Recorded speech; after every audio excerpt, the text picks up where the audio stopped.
Alhamdulillah, nahmaduhu wa nasta'inuhu wa nastaghfiruh wa na'udzu billahi minasyururi anfusina wa min sayyiati a'malina may yahdihillahu fala mudhillalah wa may yudlil fala hadiyalah. Asyhadu an la ilaha illallah wahdahu la syarikalah wa asyhadu anna Muhammadan abduhu wa rasuluh. Allahumma shalli wa sallim ala sayyidina Muhammad wa ala alihi wa sahbihi wa man tabi'ahum bi ihsanin ila yaumiddin. Alhamdulillah rabbil alamin. Selamat datang para jamaah semua sekalian yang insya Allah dimuliakan Allah Subhanahu Wa Taala. Selamat bergabung Ustadz Zahar telah berada di antara kita, di tengah-tengah kita. Alhamdulillah kita sudah mengetahui, mengenal banyak mengenai Ustadz Azhar yang selalu sudah lama menyebarkan dakwah Islam sesuai sunnah. Insya Allah pada hari ini sesuai tema dan topik kita akan membahas sebuah kajian yang bertema tiga sahabat yang tidak ikut berangkat ke Tabuk ya. Tabuk yaitu insya Allah banyak pelajaran yang kita bisa ambil dari tema ini. Mudah-mudahan kita semua mendapatkan ilmu yang bermanfaat buat kita hari ini dan di kemudian hari.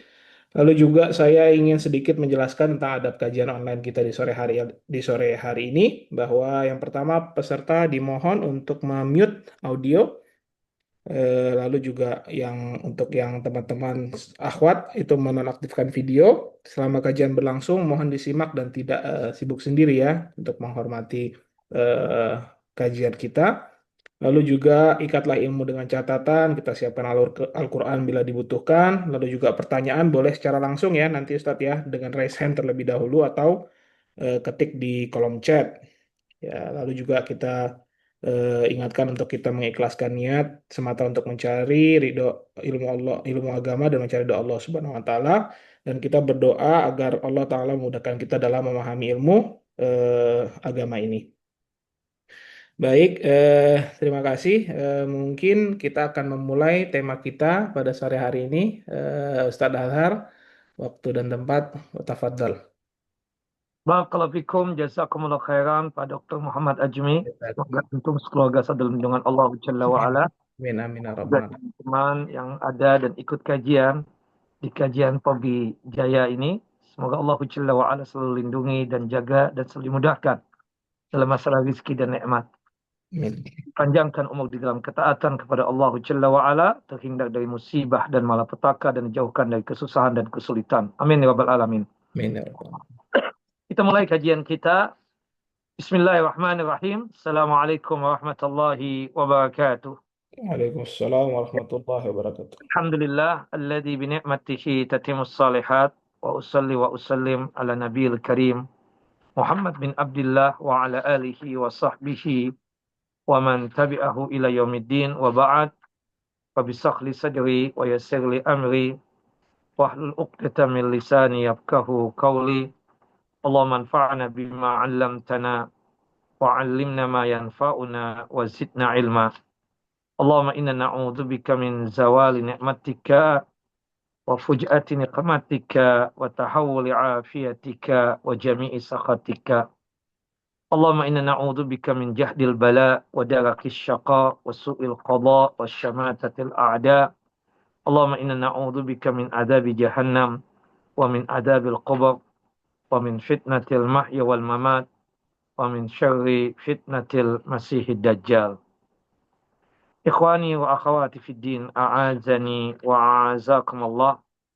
Bapak dan Ibu yang dimuliakan oleh Allahu Jalla wa Ala, Majlis Taklim Pogi Jaya yang dalam lindungan dan penjagaan Allahu Jalla Jalaluh.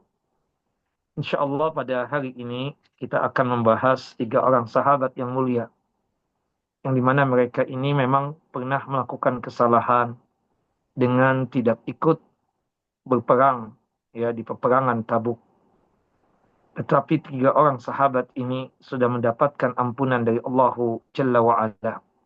Dikarenakan ketulusan ikhlas mereka dalam bertaubat, dalam mengakui apa yang mereka lakukan adalah satu kesalahan dengan tidak ikut peperangan Tabuk tanpa alasan yang syar'i. Tiga orang sahabat Nabi tersebut adalah yang pertama Ka'ab bin Malik radhiyallahu an, yang kedua Hilal ya bin Umayyah, dan yang ketiga adalah Murarah bin Rabi. Murarah bin Rabi. Nah, 3 orang sahabat ini tidak ikut di peperangan Tabuk yang terjadi pada bulan Rajab pada tahun ke-9 Hijriyah. Nah, peperangan Tabuk ini peperangan yang sangat luar biasa ya, dan ini akhir daripada peperangan Nabi Shallallahu Alaihi Wasallam. Sering diistilahkan peperangan Tabuk ini dengan sebutan peperangan Al-Usrah, sebagaimana yang disebutkan dalam satu riwayat yang dikeluarkan oleh Al-Imam Muslim, ya, yang dimana Rasulullah SAW melakukan perjalanan jauh dengan para sahabatnya, yaitu menuju Tabuk. Dalam hadis tersebut Nabi SAW bersabda, innakum satatuna godan insyaallah aina Tabuk wa innakum lan ta'tuha hatta yudaha an-naharu faman ja'aha minkum fala yamassa min ma'iha syai'an hatta ata. Insyaallah besok kalian akan sampai di mata air Tabuk, dan sesungguhnya kalian tidak akan sampai ke tempat itu kecuali setelah waktu agak siang, dan barang siapa yang sampai duluan maka janganlah dia menyentuh airnya sedikit jua pun sampai aku datang ke tempat tersebut. Dalam hadis ini Rasulullah SAW menamakan dengan Tabuk, padahal tempat itu belum didatangi oleh siapapun sebelumnya. Peperangan ini juga dinamai dengan sebutan peperangan Usrah. Al-Usrah itu artinya kesulitan. Berdasarkan dari riwayat Imam Bukhari dengan sanad yang sampai kepada Abu Musa al-Ash'ari radhiyallahu an, Nabi kita Muhammad SAW bersabda, arsalani ashabi ila Rasulullah SAW as'aluhu al-humlan lahum idhum ma'ahu fi jaisyil usrati wa hiya ghazwatut Tabuk.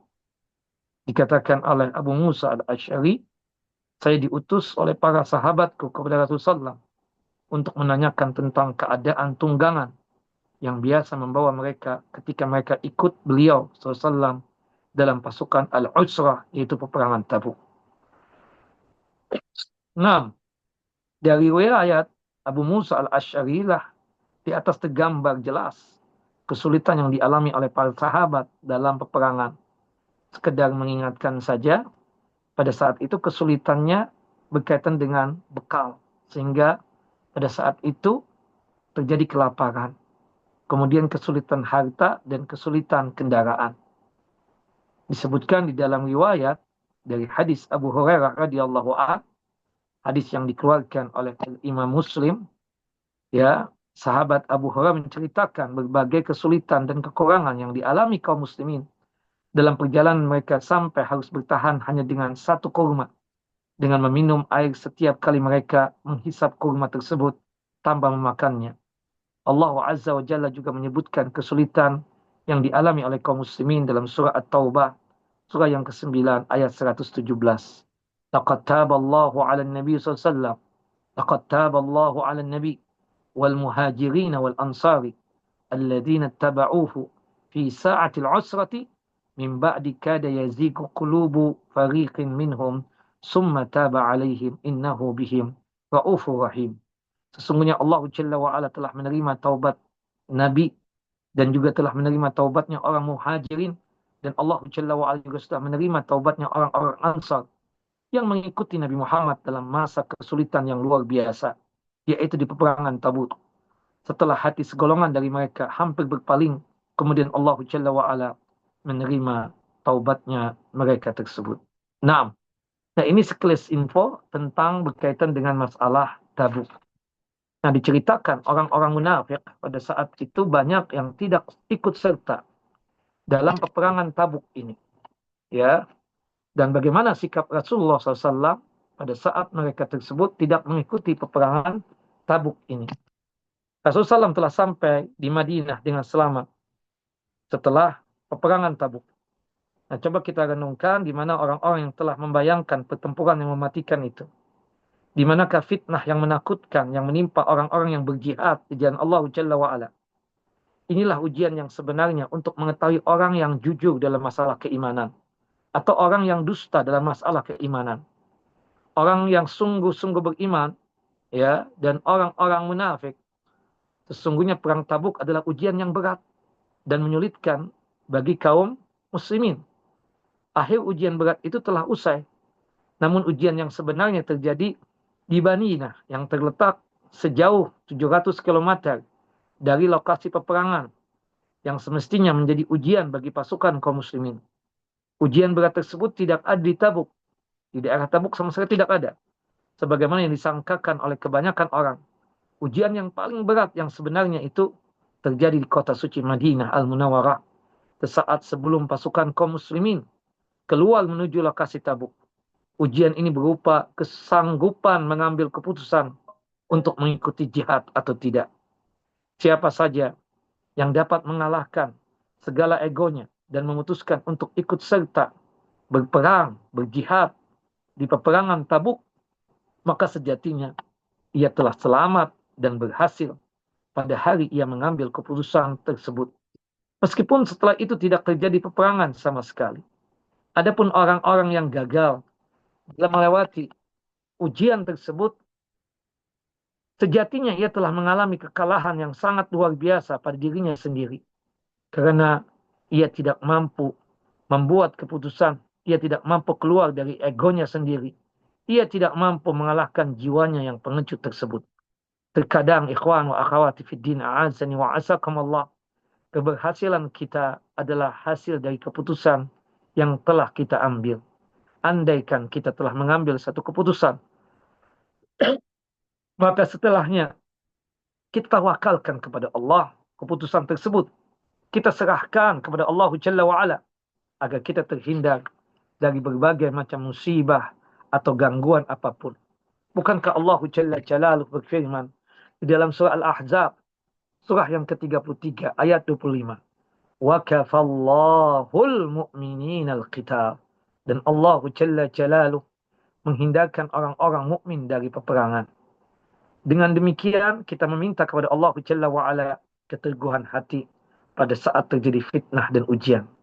Ketika Rasulullah SAW sampai di Madinah, orang-orang yang telah mengetahui tanda-tanda keberuntungan dan hasil yang gemilang dari peperangan besar tersebut, setiap orang yang tanpa alasan tidak ikut serta dalam peperangan tersebut berdatangan kepada Nabi kita Muhammad SAW untuk mengungkapkan dan mengemukakan alasannya kenapa sampai tidak ikut perang. Secara umum mereka terbagi menjadi dua kelompok. Pertama, mereka yang tidak ikut perang dari kalangan orang yang beriman kepada Allah, yaitu al-mu'minun. Yang kedua adalah orang-orang munafik. Nah, kelompok yang pertama, orang-orang yang beriman, yang tulus keimanannya, mereka tidak ikut serta dalam peperangan tersebut tanpa ada alasan yang kuat. Ketidakhadiran mereka dari peperangan tersebut adalah sebuah kesalahan yang mereka perbuat. Namun, itu bukanlah kemunafikan. Ada 3 orang sahabat Nabi, yaitu Ka'ab bin Malik, Hilal bin Umayyah, Murarah bin Rabi, di antara yang tidak ikut berperang pada saat itu. Subhanallah, 3 orang sahabat yang tidak ikut serta dalam peperangan tersebut pada awal mulanya, Rasulullah SAW menyikapi mereka dengan sikap yang keras. Allah Jalla wa'ala menurunkan perintah kepada Rasulullah SAW untuk membaikot 3 orang sahabat tersebut dalam segala aspek kehidupan sebagai hukuman atas mereka, sekaligus juga sebagai peringatan bagi orang-orang yang beriman yang lainnya agar tidak terjatuh pada kesalahan yang serupa yang mereka lakukan. Mereka yang bertiga tadi, yang pertama Ka'ab bin Malik, yang kedua Murarah bin Rabi', yang ketiga adalah Hilal bin Umayyah. Seluruh penduduk Madinah dilarang untuk berkomunikasi dengan 3 orang sahabat ini. Dan itu dilakukan selama 50 hari. Sampai datang pembebasan dari Allah Jalla wa'ala agar mereka diizinkan lagi untuk bercakap-cakap dengan 3 orang sahabat tadi. Termasuk istri dan anak-anak mereka sendiri. Tidak mengajak bicara kepada Ka'ab bin Malik, Murarah bin Rabi' dan juga Hilal bin Umayyah. Setelah itu Allah Jalla wa'ala menerima taubat mereka dan membolehkan mereka untuk kembali berhubungan dan berkomunikasi dengan 3 orang sahabat tadi. Kisah ini penuh dengan pelajaran dan ibrah yang sangat banyak sekali. Nah, itu secara singkat ya untuk kondisi orang mukminin. Sedangkan orang-orang munafik, ya, kelompok munafik ini baik yang berada di Madinah ataupun di sekitar Madinah, mereka semua datang untuk mengungkapkan alasan mereka kepada Nabi kita Muhammad sallallahu alaihi wasallam. Selain mereka juga berjanji bahwa mereka akan ikut serta bersama kaum muslimin dalam pertempuran yang akan datang jika sekiranya masih ada peperangan. Rasulullah SAW menerima alasan dan uzur mereka semua. Beliau menghukum mereka secara zahir saja dan tidak menjatuhkan hukuman apa-apa, meskipun di hati mereka adalah kedustaan dan kebohongan. Rasulullah SAW sangat memahami bahwa yang mereka katakan hanyalah kedustaan belaka. Sangat dimengerti oleh Rasulullah SAW. Hati mereka sangat rusak dan mata mereka buta dalam melihat kebenaran, sehingga hukuman apapun tidak akan memberikan manfaat apapun bagi mereka. Itu yang membuat Rasulullah SAW tidak memberikan hukuman atau sanksi secara khusus dibandingkan 3 orang sahabat dari kalangan mukminin tadi itu. Nah, di sini muncul pertanyaan, kenapa ya Rasulullah SAW menegakkan hukum hanya kepada orang yang beriman, tapi tidak menegakkan hukum kepada orang munafik? Ya, ini kan 3 orang sahabat tadi, Rabi' bin Malik, Murarah bin Rabi', ya Ka'ab bin Malik, Murarah bin Rabi' dan juga Hilal bin Umayyah dihukum, disanksi. Tidak diajak bicara sampai 50 hari. Tapi orang munafik yang jelas dusta, yang jelas bohong, tetap diperintahkan untuk mereka tidak dikasihkan sanksi sama sekali. Maka jawabannya adalah karena orang-orang munafik tidak sepenuhnya mengakui kesalahan dan dosa mereka. Bahkan mereka mencari-cari alasan sebagai uzur syar'i untuk tidak ikut berperang, sehingga Nabi pun menerima uzur mereka. Adapun orang-orang yang beriman, yang jujur dalam keimanan mereka, mereka senantiasa mengakui dosa mereka dan menyatakan bahwa mereka telah bersalah sehingga layak mendapatkan hukuman dengan tidak hadir di peperangan Tabuk tersebut. Nah, Ka'ab bin Malik pertama, ya, sahabat yang mulia, yang paling terkenal dari 3 orang sahabat tadi adalah Ka'ab bin Malik. Nah, Ka'ab bin Malik orang yang paling terkenal dibandingkan 2 sahabatnya tadi, Hilal bin Umayyah dan Murarah bin Rabi'. Maaf. Nah, di antara dalil-dalil dan hujjah-hujjah itu dari Al-Quran dan juga dari hadis Nabi SAW. Di antara yang tidak ikut perang Tabuk, ya, pada tahun 9 Hijriyah di bulan Rajab, adalah 3 orang sahabat Rasulullah yang mulia. Yang pertama Ka'ab bin Malik, yang kedua Hilal bin Umayyah, dan yang terakhir adalah Hilal bin Rabi'. Berbeda dengan orang-orang munafik yang menyampaikan alasan palsu, dusta, ya, tidak ada uzur syar'i bagi mereka yang munafik tadi. 3 orang sahabat yang mulia menyampaikan kondisi mereka sebenarnya karena jujur dengan keimanan kepada Allah dan kepada Rasulnya. Mereka mengakui tidak memiliki uzur yang menghalangi mereka untuk berangkat perang. Mereka sangat mengakui tidak ada alasan yang syar'i kenapa mereka tidak ikut berperang.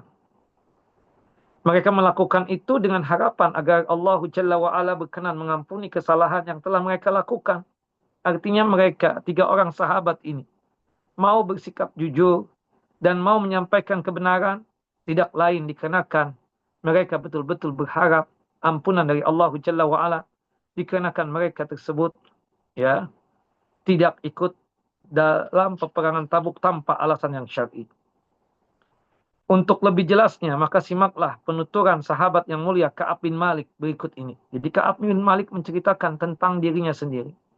Beliau berkata, "Lam atakhallaf an Rasulullah fi ghazwati ghazaha illa ghazwati Tabuk." Aku ini selalu ikut serta berperang bersama Rasulullah dalam semua peperangan yang diikuti oleh Nabi Muhammad, kecuali peperangan Tabuk. ghaira anni kuntu takhallabtu fi ghazwati Badar walam yu'atib ahadan takhallafa anha. Hanya saja memang aku tidak ikut perang Badar, tapi Rasulullah SAW tidak mencela siapapun yang tidak ikut perang Badar. Artinya Ka'ab bin Malik ini pernah 2 kali ya untuk tidak ikut perang. Yang pertama perang Badar, yang kedua adalah perang Tabuk. Karena waktu itu Rasulullah SAW berangkat ke Badar hanya untuk menghadang kafilah dari kalangan kaum Quraisy. Hingga akhirnya Allah Jalla wa'ala mempertemukan beliau dengan musuh-musuhnya tanpa kesepakatan sebelumnya. Di antara 2 pasukan perang tersebut menentukan awal pertempuran. Nah sesungguhnya ya kata Ka'ab bin Malik, aku hadir bersama Rasulullah SAW pada malam Aqabah, yaitu perjanjian Aqabah yang kedua. Ka'ab bin Malik ini adalah orang penduduk asli Madinah dari kalangan Ansar. Beliau tidak hadir pada Aqabah yang kedua. Nah, ketika kami bersumpah setia di atas Islam, aku tidak ingin jika kehadiranku pada perjanjian Aqabah tersebut ditukar dengan menghadiri peperangan Badar. Meskipun memang peristiwa peperangan Badar lebih dikenal di kalangan orang-orang daripada peristiwa perjanjian Aqabah. Wa kana min khabari anni lam akun qattu aqwa wala aisara hina takhallabtu anhu fi tilkal ghazwah. Di antara kisahku bahwasannya aku belum pernah merasakan lebih kuat dan lebih lapang ekonomiku daripada keadaanku ketika ikut perang Badar, ikut beliau dalam peperang, itu peperangan Tabuk. Artinya Ka'ab bin Malik ini mengakui pada saat itu karena ekonomi sudah meningkat dan daripada keadaanku ketika aku tidak ikut Nabi Muhammad dalam perang Tabuk tersebut. Demi Allah, saya belum pernah bersedia. Demi Allah, saya belum pernah tersedia 2 hewan tunggangan sama sekali dalam sebuah peperangan kecuali peperangan Tabuk. Rasulullah SAW tidak ingin berangkat perang kecuali beliau melakukan tauriyah, mengesankan beliau seakan-akan ke arah yang lain kecuali perang Tabuk. Ya, Rasulullah SAW berangkat di musim panas yang sangat terik, jarak tempuh yang sangat jauh, melewati padang pasir serta harus berhadapan dengan musuh yang banyak. Maka Rasulullah SAW pun menjelaskan dengan jelas bahwa mereka akan berangkat ke peperangan Tabuk agar para sahabat bisa menyiapkan peperangan tersebut. Nah, wal muslimuna ma'a Rasulullah katsirun wala yajma'uhum kitabun hafidhun yuridu diwan fama rajulun yuridu ay yataghayyaba illa dhanna an sayakhfa lahu ma lam yanzil fihi wahyun minallah. Kaum muslimin yang berangkat bersama Rasulullah SAW di peperangan Tabuk sangat banyak, sehingga nama-nama mereka tidak terdaftar pada satu catatan. Karenanya tidaklah ada seseorang yang ingin tidak ikut serta berperang, kecuali dia menduga bahwa tidak akan ketahuan oleh Rasulullah SAW selama Allah tidak menurunkan wahyu dan memberitahukan tentangnya. Wa ghaza Rasulullah SAW tilkal ghazwa hina tabatis sama hina tabatis simaru wad dilal wa tajahhaza Rasulullah wal muslimuna ma'ahu fatafiqtu aqduru likai atajahhaza ma'ahu. Kemudian Ka'ab bin Malik meneruskan ceritanya. Rasulullah SAW berangkat perang Tabuk ketika buah-buahan mulai siap untuk dipanen, serta daun-daun lebih yang meneduhkan. Artinya sudah mulai musim dingin. Rasulullah pun mempersiapkan keberangkatannya dan kaum muslimin yang bersama Rasulullah maka mempersiapkan juga keperluannya, termasuk Ka'ab bin Malik sebenarnya. Aku pun demikian, bersiap-siap bersama pasukan kaum muslimin. Lalu aku pun balik ke rumah Nabi, ke rumah, namun aku tidak melakukan apa-apa. Aku bergumam, aku mampu bersiap-siap. Kondisi terus demikian menunda-nunda persiapan hingga akhirnya orang-orang yang sudah serius dan bersungguh-sungguh untuk berangkat akhirnya berangkatnya keesokan paginya. Rasulullah SAW pun berangkat bersama kaum muslimin. Namun aku tetap saja belum persiapan sama sekali. Aku berkata, aku persiapkan perang besok saja atau 2 hari lagi setelah aku menyusul mereka. Kata Rasulullah. Setelah kaum muslimin berangkat, aku pun di pagi hari, ya kata Ka'ab bin Malik melanjutkan. Setelah kaum muslimin berangkat, aku pun di pagi hari berbalik ya untuk melakukan persiapan perang. Akan tetapi tetap saja aku tidak melakukan apapun. Aku terus ya demikian menunda-nunda hingga akhirnya kaum muslimin pun cepat berangkat dan akhirnya aku terluput dari berangkat perang bersama kaum muslimin.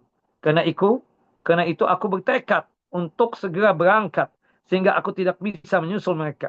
Seandainya hal itu aku lakukan, ia akan tetap tidak terjadi. Akan tetap itu tidak terjadi. Fakuntu idza kharajtu finnas ba'da khuruji Rasulullah fatuf fatuk fatubtu fihim ajnanani anni la ara illa rajulan musan alaihi an-nifaq aw rajulan mimman adarallahu ta'ala min ad-du'afa wa lam yazkurni Rasulullah hatta balagha Tabuk faqala wa huwa jalisun fil qaumi bi Tabuk ma fa'ala Ka'ab bin Malik. Allahu akbar. Ini ceritanya ya, Ka'ab bin Malik. Sepeninggalnya Rasulullah, jika aku keluar rumah di tengah-tengah orang yang di tengah-tengah masyarakat kaum muslimin, lalu aku berkeliling di antara mereka, maka yang membuat aku sedih, aku tidak mendapati seseorang pun kecuali tertuduh munafik, atau seseorang yang termasuk orang-orang yang lemah yang telah diberikan uzur oleh Allah Jalla wa'ala kerana tua. Rasulullah SAW tidak menyebutkan tentangku hingga beliau tiba-tiba datang di Tabuk. Ketika beliau sedang duduk di tengah-tengah para sahabat pun, Nabi Muhammad berkata, apa kabar tentang Ka'ab bin Malik? Maka ada seorang dari Bani Salam berkata, wahai Rasulullah, ia tertahan, tidak ikut berangkat perang oleh dua kain indahnya dan kesibukan memandang indahnya kedua kain tersebut. Maksudnya kinayah bersama istrinya, ya. Ini kinayah bersama istrinya. Walam yadhkurni Rasulullah hatta balagha Tabuk. Faqala wa huwa jalisun fil qaumi bi Tabuk. Ma fa'ala Ka'ab bin Malik. Kemudian Rasulullah bertanya, Ka'ab bin Malik ada di mana ya? Apa yang dia kerjakan? Kok tidak ikut berperang? Faqala rajulun min Bani Salamah. Berkata seseorang dari kalangan Bani Salamah. Ya, ini masih keluarganya Ka'ab bin Malik. Beliau ini, ya Rasulullah, habasatun burda. Dia itu tertahan, tidak bisa keluar dari kamarnya karena dia tersebut diliputi oleh selendang. Nah, subhanallah. Itu ya, yang ditanyakan. Yang dimana ada seseorang dari Bani Salamah berkata, wahai Rasulullah, ia tidak ikut berangkat perang dikarenakan dua kain keindahannya dan kesibukan memandang indahnya kedua kain tersebut. Mu'ad bin Jabal menimpali orang-orang tersebut dengan berkata, ya, Mu'ad bin Jabal menimpali dengan berkata, ya, katakan, bi'sa ma qulta wallahi ya Rasulullah ma alimna alaihi illa khairan. Fasakata Rasulullah. Ya. Celaka engkau, wahai Mu'ad bin Jabal. Dusta engkau. Ya. Engkau tadi mengatakan Ka'ab bin Malik itu sedang berselimut. Ya. Kemudian pandangan dia tersebut, dia mengatakan pandangan dia tersebut itu dalam kondisi yang betul-betul malu, ya, tertunduk. Ketika beliau sedang duduk-duduk, para sahabat ya menjelaskan Ka'ab bin Malik tersebut tertahan, tidak ikut berperang dikarenakan dua kainnya dan indah kesibukan memandang indahnya kedua kain tersebut.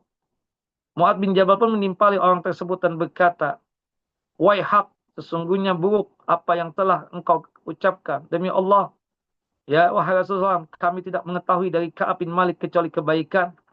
Maka Rasulullah pun terdiam. Subhanallah. Ka'ab bin Malik adalah orang-orang yang baik.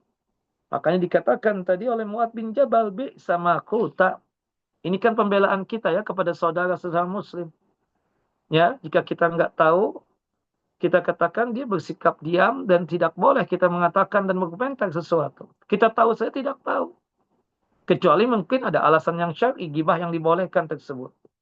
Sampai-sampai Mu'ad bin Jabal mengatakan, demi Allah, wahai Rasulullah, tidaklah aku mengetahui tentang dia kecuali kebaikan. Dia melakukan kebaikan. Rasulullah pun terdiam. Falamma balagani anna Rasulullah qad tawajjaha qafilan min Tabuk hadarani hammi fatafiktu atazakkarul kitab wa aqulu bima akhruju min sakhatihi godan.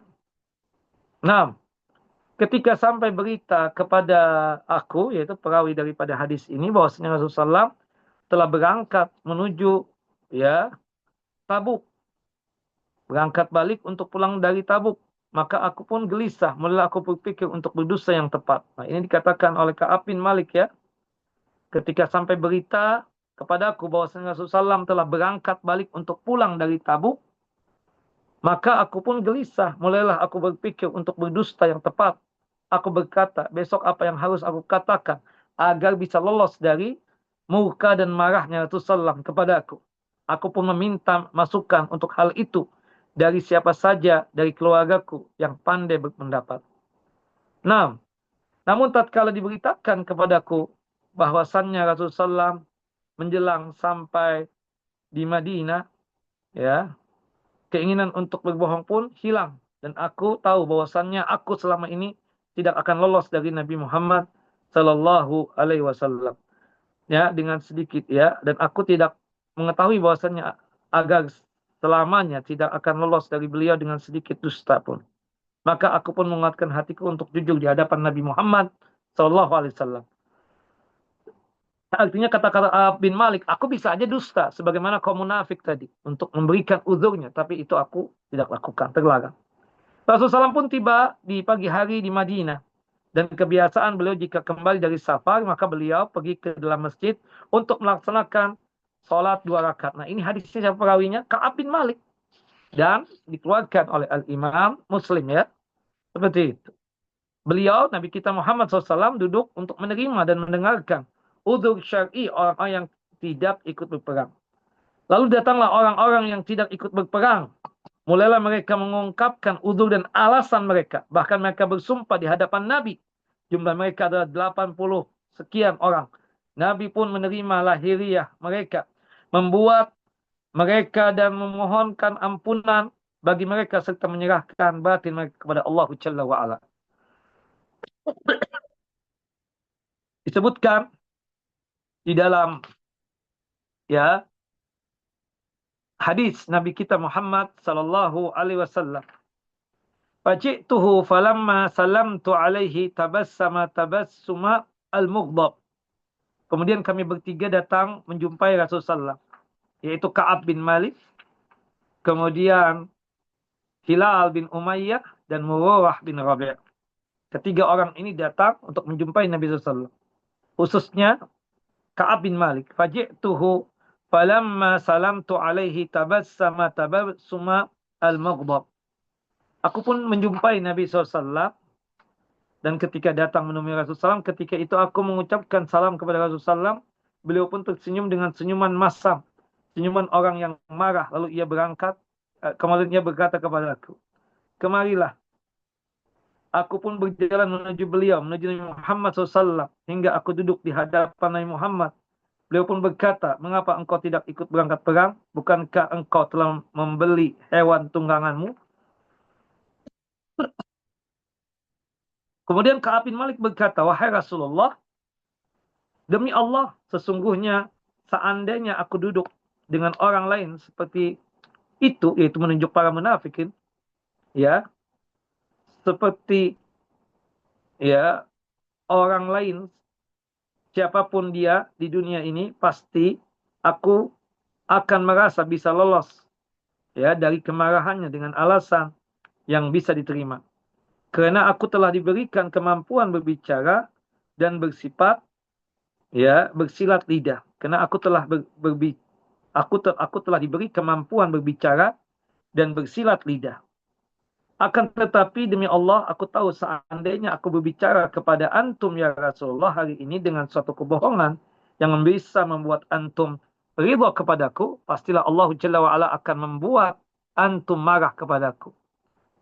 Ya, atau sebaliknya ya, kita berkaitan tentang apapun ya, hendaknya diungkapkan secara jujur, ya, secara keimanan yang kuat. Sesungguhnya seandainya aku berbicara kepada antum dengan jujur, niscaya Anda akan marah kepadaku. Nah, summa qala ta'al, ya, faji'tu amshi hatta jalastu baina yadayhi faqala li ma khallafaka alam takun qad ibta'ta dhahraka, ya. Sesungguhnya seandainya aku berbicara kepada antum ya Rasulullah dan jujur, niscaya Allah Jalla wa'ala akan murka dan marah kepadaku. Saya betul-betul berharap ampunan dari Allah dalam masalah ini. Akan tetapi sesungguhnya aku berharap ampunan dari Allah Jalla wa'ala, kejujuran, ya, kejujuranku. Dan aku berharap ampunan dari Allah Jalla wa'ala kerana kejujuranku. Demi Allah, aku tidak memiliki uzur sama sekali ya Rasulullah. Saya tidak pernah merasa lebih kuat dan lebih lapang ekonomiku sama sekali dibandingkan ketika aku tidak ikut serta berangkat pada peperangan ini bersama antum ya Rasulullah. Maka Rasulullah SAW pun berkata kepada 3 orang sahabat ini, di antaranya Hilal, ya, di antaranya adalah Ka'ab bin Malik. Maka berdirilah sampai Allah Jalla wa'ala memberikan keputusan tentangmu. Ya, adapun seseorang, ya, maka ia telah jujur, maka berdirilah sampai Allah memberikan keputusan. Fakumtu wasara rijalun min bani Salamah fattaba'uni. Aku pun bangkit dan meninggalkan Nabi, lalu bangkit pula beberapa orang dari Bani Salamah mengikutiku. Mereka berkata kepada aku, ya, wallahi ma alimnaka kunta adnaita danban. Demi Allah, ya, kami tidak pernah tahu sebelumnya engkau melakukan dosa kecuali baru kali ini. Ternyata engkau telah mampu untuk meminta uzur kepada Rasulullah SAW dengan semisal uzur yang diajukan oleh orang-orang lain yang tidak ikut berangkat perang. Sebenarnya istighfarnya Rasulullah bagi kalian jika engkau menyampaikan uzur di hadapan Rasulullah, maka sudah cukup untuk menggugurkan dosamu. Demi Allah, mereka terus menyalahkan sikapku sampai ingin rasanya aku kembali kepada Rasulullah. Lalu aku mendustakan diriku sendiri dengan mengaku-ngaku punya uzur syar'i. Wallahu a'lam bissawab. Naam. Summa qultu lahum hal laqiya hadza ma'iya ahadun. Lalu aku bertanya kepada mereka yang hadir untuk memberikan uzur, apakah ada selainku yang nasibnya sama seperti aku? Subhanallah. Ini dikatakan oleh Ka'ab bin Malik. Qalu na'am, ya, ada. Laqiyahu ma'aka rajulani qala misla ma qulta. Oh, mereka berkata, ada siapa? Ada yang senasib dengan kalian. Ada 2 orang dan mereka menjawab seperti jawabanmu. Naam. Baik. Kemudian subhanallah. Qultu man huma? Siapa mereka itu? Qalu, mereka pun berkata, Mururah bin Rabi' dan Amiri, ya, Mururah bin Rabi' al-Amiri wa Hilal bin Umayyah al-Waqifi, ya. Fadzakaru li rajulaini sahlihaini qad syahida badran fihima uswatun. Famadattu hina zakaruhuma li. Ya, kemudian ada yang senasib denganmu, ada 2 orang dan mereka menjawab seperti jawabanmu, yaitu tidak mengungkapkan uzur sama sekali kepada Nabi kita Muhammad SAW. Dan dikatakan kepada mereka berdua sebagaimana dikatakan kepada kalian, yaitu disuruh bangkit pergi hingga datang keputusan Allah Jalla wa'ala. Ya, subhanallah. Rasulullah cuma mengatakan, ya, berdirilah kalian sambil menunggu keputusan Nabi Muhammad SAW. Aku pun bertanya kepada mereka 2, man huma? Siapa mereka itu? Qalu Mururah bin Rabi' al-Amiri dan Hilal bin Umayyah al-Waqifi. Nah, aku bertanya siapa mereka berdua? Mereka berkata, ya, Mururah bin Rabi' al-Amiri dan Hilal bin Umayyah al-Waqifi. Mereka telah menyebutkan nama 2 orang yang sahih yang pernah ikut perang Badar. Ada teladan yang baik pada mereka berdua maka aku pun tetap bertahan dengan sikapku ketika mereka menyebutkan dua orang tersebut. Nah, Rasulullah SAW al-muslimina an kalamina ayyuha salasa min baini man takhallafa anhu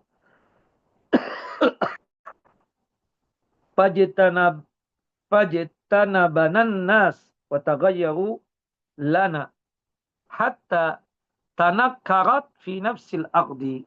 Rasulullah SAW lalu melarang kaum muslimin untuk berbicara dengan kami, yaitu hanya 3 orang saja dari orang yang tidak ikut berangkat perang. Orang-orang pun menjauhi kami, mereka merubah sikap mereka kepada kami, sampai-sampai bumi ini terasa asing bagi kami. Bumi tersebut bukanlah bumi yang aku ketahui. Kami dalam keadaan demikian hingga 50 hari, termasuk Ka'ab bin Malik tadi. Aku tidak diajak bicara dan seterusnya. Adapun kedua kawanku yaitu Mururah bin Hilal, maka mereka berdua mendiami rumah mereka dalam kondisi menangis. Adapun aku, maka aku lebih muda dari mereka berdua dan lebih tegar. Aku tetap keluar dan hadir salat berjamaah bersama kaum muslimin. Aku berkeliling di pasar, namun tidak seorang pun yang mau untuk berbicara kepadaku. Ini disebut dengan baikot. Aku mendatangi Rasulullah SAW lalu memberikan salam kepada Nabi Muhammad, sementara beliau di tempat beliau duduk sehabis salat, yang dimana aku bergumam apakah Nabi menggerakkan kedua bibirnya untuk menjawab salamku atau tidak. Ya, summa disebutkan summa usalliya qariban minhu wa usarikuhu an-nadar fa idza aqbaltu ala salati nadara. Naam, nadara ilayya. Lalu aku salat dekat Nabi SAW dan aku mencuri pandangan beliau. Jika aku hendak salat, beliau pun melihat kepadaku, dan jika aku melihat kepada beliau, maka beliau pun memalingkan pandangan beliau dariku. Nah, ketika sikap kaum muslimin kepadaku semakin berkepanjangan, kata Ka'ab bin Malik, dan aku pun berjalan hingga aku pun memanjat dinding kebun milik Abu Qatadah yang merupakan sepupuku dan misanku sendiri, dan orang-orang yang paling aku cintai, aku pun mengucapkan selamat kepadanya. Demi Allah, ia tidak menjawab salamku sama sekali. Aku pun berkata kepada Abu Qatadah, wahai Abu Qatadah, dengan nama Allah, aku bertanya kepadamu, bukankah engkau telah tahu bahwasanya aku mencintai Allah dan Rasulnya? Dan Abu Qatadah hanya membalas, hanya membisu. Aku pun mengulangi pertanyaanku kepadanya. Ia tetap membisu. Kuulangi lagi pertanyaanku yang ketiga. Maka ia pun menjawab, Allah dan Rasulnya lebih mengetahui. Mengalirkan air mata, aku pun berpaling pergi hingga aku memanjat dinding kebunku atau kebunnya. Nah, fabaina ana amshi fi suqil Madinah idza nabat idza nabat idza nabat idza nabat idza nabatiyun min anbati ahli Syam mimman qadima bit ta'ami tabi'uhu bil Madinah yaqulu ya man yadullu ala Ka'ab bin Malik. Sementara aku sedang berjalan di kota suci Madinah dan aku ke pasarnya, tiba-tiba ada seseorang nabati. Nah, ya, dia tersebut kita katakan non-bati ini ya, yang artinya seseorang yang berasal dari orang yang sifatnya tersebut non-Arab, yang kerjanya adalah berkebun. Itu namanya nabati. Seorang nabati non-Arab yang kerjanya adalah berkebun. Yang berasal dari penduduk Syam, yang membawa makanan dari Syam untuk dijual di kota Madinah. Orang itu berkata, siapa yang bisa menunjukkan kepadaku di mana Ka'ab bin Malik? Kata Zam. Orang pun menunjuk kepadaku. Ia pun datang kepadaku lalu menyediakan sepucuk surat dari Raja Ghassan. Ternyata isinya amma ba'd, sampai berita kepadaku bahwa teman engkau wahai Muhammad mengucilkanmu. Ya, Allah tidak menetapkan di tempat yang hina dan terabaikan hak-hakmu. Datanglah kepada kami hingga kami memuliakanmu. Nah, ada ini dari Raja Ghassan. Ya, kita katakan mereka itu adalah musyrikin, ya. Raja Ghassan ingin mengajak mereka bertiga tersebut. Nah, sebagaimana yang disebutkan ya tadi. Nah, Kemudian selanjutnya kita katakan Watafikun nas yushiruna lahu ilayya hatta idza ja'ani dafa'a ilayya kitaban min maliki Ghassan. Ya. Fa idza fihi amma ba'd fa innahu qad balagani anna sahibaka qad jafaka. Nah, disebutkan orang tadi berkata ya, sebagaimana yang diceritakan oleh Ka'ab bin Malik, ada Raja Ghassan yang mengirim khusus kepada 3 orang sahabat tadi. Ka'ab bin Malik, kemudian ya Murrah, kemudian yang selanjutnya adalah Hilal bin Umayyah. Dan aku berkata, kata Ka'ab bin Malik, ya, ini juga bagian dari ujian. Aku pun membawa surat tersebut ke tungku lalu aku membakarnya. Nah, ini ujian. Diajak untuk murtad. Na'udzubillah min dzalik. Nah, hingga 40 hari beliau berlalu, hingga 40 hari berlalu dan total keseluruhan 50 hari tiba-tiba utusan Rasulullah datang menemuiku. Berkata, sesungguhnya Rasulullah SAW memerintahkan engkau agar menjauhi istrimu. Allahu Akbar. Faja'at imra'atu Hilal bin Umayyah Rasulullah. Aku pun berkata ya kepada Rasulullah, apakah aku menceraikannya ataukah apa yang harus aku lakukan? Utusan tersebut berkata, tidak, akan tetapi jauhlah dia dan jangan mendekatinya. Akhirnya beda kamar. Nabi juga mengutus utusan kepada kedua kawanku, yaitu Murrah bin Ubaid dan Hilal ya. Juga seperti itu. 6. Yang dimana utusan tersebut mengatakan kamu jauhi istrimu. Ini tidak akan sedar kepada Ka'ab bin Malik, tapi juga kepada Murrah bin Rabi' dan Hilal bin Umayyah. Maka aku pun berkata kepada istriku, pulanglah engkau ke rumah orang tuamu atau kepada kerabatmu. Allah memutuskan hingga aku dibebaskan ya. Hingga aku dari apa yang telah disanksi dan dihukum ini. Lalu datanglah istrinya Hilal bin Umayyah kepada Rasulullah lantas berkata, wahai Rasulullah, sesungguhnya Hilal bin Umayyah sangat tua, tidak mampu melayani dirinya sendiri, serta ia tidak memiliki pembantu. Maka apakah engkau tidak suka jika aku berkhidmah kepadanya? Aku yang melayani dia hari-hari berkaitan dengan bikin makanan, minuman, dan seterusnya. Nabi SAW berkata, la, walakin la yaqrabki. Ya, tidak, akan tetapi ia tidak boleh mendekatimu. Menggaulimu maksudnya, ya. Jima. Kemudian, qalat istri Hilal berkata, ya, istri Hilal bin Umayyah berkata, inna wallahi ma bihi min harakatin ila syai'in. Wallahi ma zala yabki mundu kana min amrihi ma kana ila yaumi hada. Allahu Akbar. Demi Allah, wahai Rasulullah, sesungguhnya ia tidak ada hasrat sama sekali untuk melakukan jima. Ya, setelah kejadian ini, demi Allah, di setiap harinya setelah ada keputusan ini, dia kerjaannya cuma menangis semenjak perkara tersebut hingga hari ini. Faqala li ba'du ahli law ista'adzanta Rasulullah fi imra'atika faqad adina li imra'ati Hilal bin Umayyah an takhdimahu. Lalu ada pihak keluargaku yang datang kepadaku, wahai Ka'ab bin Malik, seandainya engkau minta izin kepada Rasulullah agar istrimu juga bisa menemanimu, berkhidmat kepadamu, membikinkan kue, makanan. Ketika Rasulullah SAW telah mengizinkan istrinya Hilal bin Umayyah untuk berkhidmat dan melayani Hilal bin Umayyah. Aku pun berkata, ya, fakultu, ya ini Ka'ab bin Malik, wallahi la asta'dinu fiha Rasulullah SAW.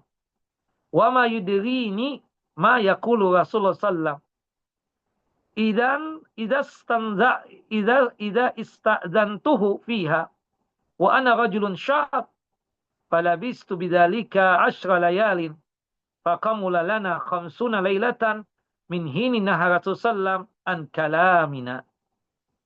Subhanallah. Aku pun berkata, demi Allah, aku tidak akan meminta izin kepada Rasulullah SAW untuk istriku. Apapun yang akan dikatakan oleh Rasulullah SAW jika aku meminta izin kepada beliau untuk istriku. Sementara aku adalah seorang yang masih muda, masih dewasa. Bukan sebagai orang yang tua. Akhirnya aku pun tetap dalam kondisiku hingga 10 hari berikutnya. Maka genaplah masa pembaikotan kami. 50 hari semenjak Nabi Muhammad SAW melarang orang-orang untuk berbicara dengan kami bertiga. Naam.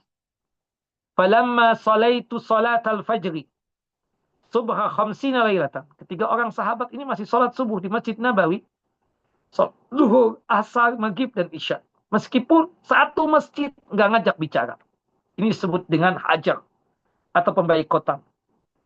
Ketika aku salat subuh pada subuh di hari yang ke-50, sementara aku sedang berada di rumah yang di atap rumah yang datar. Wa ana ala dhahri baitin min buyutina. Fabaina ana jalisun ala al-hal allati dzakara Allah azza wa jalla. Qad daqat alayya nafsi wa daqat alayya al-ardu bima rahubat. Sami'tu sawta sarihin aw fa'ala jabal. Sal'in bi'a'la sawtihi ya Ka'ab bin Malik. Abshir. Faharartu sajidan wa arabtu an qad jaa farajun. Ketika aku sedang duduk dalam kondisi jiwaku yang Allah Jalla wa'ala sebutkan di dalam Al-Quran, yaitu jiwaku terasa sesak, dan bumi yang begitu luas terasa sempit. Tiba-tiba aku mendengar suara orang yang berteriak, yang muncul dari gunung Sala, ya, yang muncul daripada gunung Sala, dengan suara yang terkerasnya, seraya berkata, wahai Ka'ab bin Malik, good news, bergembiralah. Abshir, abshir. Aku pun langsung tersungkur sujud, melakukan sujud syukur. Dan aku mengetahui bahwasanya telah datang solusi atau jalan keluar dari masalah yang aku hadapi. Rasulullah pun memberikan pengumuman kepada orang-orang bahwasanya Allah Ta'ala menerima taubat kami bertiga ketika salat subuh tersebut. Maka orang-orang pun datang memberikan kabar gembira kepadaku. Para pembawa kabar gembira juga berangkat menuju kepada kedua kawanku, yaitu Hilal dan juga Mururah bin Rabi'. Ada seseorang naik kuda dengan cepatnya. Ini saking bahagianya para sahabat tersebut. Wallahi, demi Allah. Para sahabat itu mencintai tiga orang sahabat ini. Mencintai Rabi bin Malik, mencintai Hilal bin Umayyah, mencintai Mururah bin Rabi'. Ya, subhanallah, mereka mencintai. Mereka tersebut melakukan, tidak mau mengajak bicara. Bukan apa-apa, bukan karena mereka benci, tidak. Buktinya ketika ada kabar bahwasanya mereka sudah dibebaskan dari hukum pembaikotan ini, mereka berlomba-lomba datang kepada tiga orang sahabat ini untuk menghabarkan gambar gembira ini. Ada yang naik onta, ada yang naik kuda, memacu kudanya begitu kencang untuk datang kepada kami bertiga, menghabarkan kabar gembira ini. Allahu Akbar. Naam. Ada seseorang naik kuda dan memacu kudanya begitu cepat ke arahku. Ada juga seseorang yang berasal dari suku Aslam, bersegera menujuku. Lalu ia pun naik di atas gunung dan berteriak memberikan kabar kepadaku. Maka suaranya lebih cepat daripada kudanya. Tatkala orang yang aku dengar suara tersebut datang, maka aku pun membuka kedua helai pakaianku. Lalu aku akan memakaikannya kepadanya karena kabar gembira yang ia sampaikan kepadaku. Demi Allah, aku tidak punya baju selain kedua helai kain tersebut.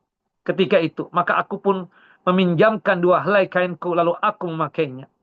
Wantalaqtu ila Rasulullah fayatalaqqani an-nasu faujan faujan yuhanniuni bitaubah yaqulun litahnika taubatallahi alaik.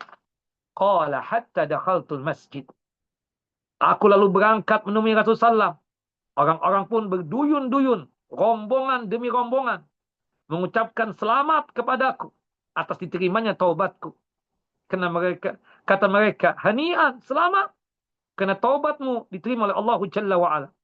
Hal ini terus berlangsung hingga aku datang ke Masjid Nabawi dan masuk ke dalam Masjid Nabawi. Ternyata faida Rasulullah SAW jalisun fil masjid wa haulahu nas faqama ilayya Talhah bin Ubaidillah radhiyallahu anhu yuharwilu hatta safahani wa hanna'ani wallahi ma qama ilayya rajulun minal muhajirin ghairuh wala ansaha li Talhah. Allahu akbar. Ketika aku masuk ke dalam Masjid Nabawi, ternyata Rasulullah SAW sedang duduk dan beliau dikelilingi oleh para sahabat-sahabat yang lain. Tiba-tiba Talhah bin Ubaidillah berlari-lari kecil menujuku, menyambut dengan menyelamaniku dengan penuh kegembiraan, dengan tangannya sembari mengucapkan, selamat, selamat, taubatmu telah diterima oleh Allah Jalla wa'ala. Demi Allah, kata Ka'ab bin Malik, tidak ada satupun dari kalangan muhajirin yang berdiri untuk menyambutku, selain daripada Talhah bin Ubaidillah tadi. Saya tidak bakalan bisa melupakan hal ini dari Talhah. Allahu Akbar. Falamma salamtu ala Rasulullah qala wa huwa yabruku wajhuhu minas surur abshir bi khairi yawmin marra alayka mundu waladatka ummuk. Subhanallah. Ketika aku mengucapkan salam kepada Rasulullah, Nabi Muhammad SAW berkata dengan wajah bahagia, berseri-seri, karena gembira. Bergembiralah engkau, wahai Ka'ab bin Malik, dengan sebaik-baiknya hari yang telah engkau lewati sejak engkau dilahirkan ibumu. Fakultu, aku pun berkata kepada Rasulullah SAW, amin indika ya Rasulullah, amin indillah, amin indika ya Rasulullah, amin indillah. Wahai Rasulullah, apakah taubat ini itu atas permintaan engkau ataukah langsung dari Allah Jalla wa'ala? Faqala Rasulullah sallallahu alaihi wasallam. Rasulullah menjawab, la, bal min indillah. Aku dapat kabar ini dari Allah Jalla wa'ala langsung. Bukan dariku, tapi langsung dari Allah Jalla wa'ala. Bahwasanya Allah Jalla wa'ala telah mengampuni dosa-dosa kalian bertiga. Adalah Rasulullah SAW jika gembira, maka wajah beliau bercahaya, sehingga seakan-akan wajah beliau laksana kepingan rembulan. Kami mengetahui hal ini dari beliau sejak dulu.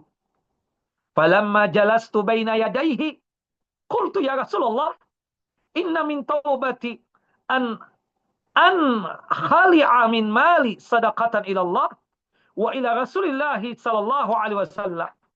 Wahai Rasulullah, izinkan aku. Sesungguhnya termasuk taubatku adalah aku akan meninggalkan seluruh hartaku untuk aku sedekahkan di jalan Allah dan Rasulnya. Allahu Akbar.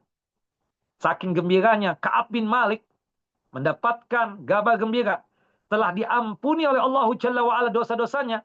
Ka'ab bin Malik berkata, aku ingin wakafkan seluruh hartaku di jalan Allah Jalla wa'ala dan di jalan Rasulullah SAW. Rasulullah sallallahu alaihi wasallam kemudian bersabda, faqala Rasulullah, amsik alaika ba'dha malika wa huwa khairun laka.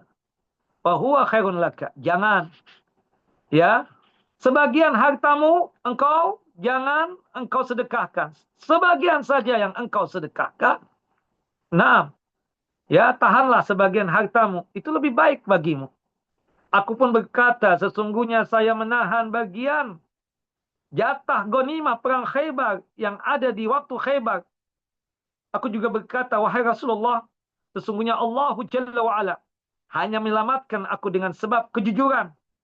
Dan termasuk taubatku adalah aku tidak akan berkata kecuali dengan jujur selama aku masih hidup. Dan ini penting ya, wah. Syaratnya taubat ikhlas, nadam, rasa penyesalan. Kemudian juga al-azam, tekad bulat ya. Dan menjalankan 3 hal tadi. Ikhlas. Kemudian nadam, rasa penyesalan. Yang ketiga azam, tekad bulat. Harus di atas kejujuran. Bagaimana jujurnya Ka'ab bin Malik. Mururah bin Rabi'. Dan juga ya sahabat yang ketiga ya. Kita katakan bagaimana jujurnya mereka tersebut. Ya. Untuk suatu perjuangan yang sangat luar biasa tadi. Tidak gampang ya. apa yang dilalui oleh 3 orang sahabat tadi, Hilal bin Umayyah, kemudian Rabi', ya, kemudian Murarah bin Rabi' dan juga Ka'ab bin Malik. Subhanallah. Tapi mereka bertiga menjalankan dengan kejujuran, maka Allah Jalla wa'ala mengampuni dosa-dosa mereka. Taubat mereka diterima oleh Allah Jalla wa'ala. Demi Allah, aku tidak melihat ada seseorang Muslim, ya, aku tidak pernah melihat seorang Muslim pun yang Allah berikan anugerah kenikmatan terkait kejujuran dalam bicara. Sejak aku menyebutkan hal itu, yaitu jujur, mengaku tidak punya uzur, tidak ikut berperang kepada Rasulullah SAW. Anugerah yang lebih baik daripada yang Allah Jalla wa'ala berikan kepadaku selama ini. Demi Allah, aku tidak pernah sengaja untuk berkata dusta semenjak aku jujur kepada Nabi SAW ketika itu hingga hari ini. Ketika aku pertama kali berjumpa dengan Nabi, aku tidak ikut perang Tabuk tanpa ada alasan yang syariah Rasulullah. Aku betul-betul jujur pada saat itu. Setelah itu, tidak ada kenikmatan yang sangat luar biasa yang aku rasakan kecuali ketika aku berkata dan bersikap jujur. Dan Allah Jalla wa'ala menurunkan wahyu kepada Rasulullah SAW termaktub dalam surah At-Taubah, surah yang ke-9, ayat 117 sampai ayat 119. Laqad taballahu 'alan nabiyyi wal muhajirina wal ansaril ladzina ittaba'uhu fi sa'atil 'usrah min ba'di ma kada yazigu qulubu fariqin minhum thumma taba 'alaihim innahu bihim ra'ufur rahim. Sesungguhnya Allah Ta'ala telah menerima taubatnya Nabi dan menerima taubatnya orang-orang muhajirin dan menerima taubatnya orang-orang yang ansar yang mengikuti Nabi dalam masa kesulitan, yaitu perang Tabuk. Setelah hati segolongan dari mereka hampir berpaling, kemudian Allah Jalla wa'ala menerima taubat mereka itu. Sesungguhnya Allah Jalla wa'ala maha pengasih lagi maha penyayang kepada mereka. وعلى الثلاثة الذين خلفوا حتى إذا ضاقت عليهم الأرض بما رحبت وضاقت عليهم أنفسهم وظنوا أن لا ملجأ من الله إلا إليه ثم تاب عليهم ليتوبوا إن الله هو التواب الرحيم. Dan terhadap 3 orang yang ditangguhkan penerimaan tobatnya, Ka'ab bin Malik, Hilal bin Umayyah, ya, kemudian Murarah bin Rabi', hingga apabila bumi telah menjadi sempit bagi mereka, padahal bumi itu luas dan jiwa mereka pun telah sempit, ya, terasa oleh mereka, serta mereka telah mengetahui bahwa tidak ada tempat lagi dari siksa Allah Jalla wa'ala melainkan kepada Allah Jalla wa'ala semata.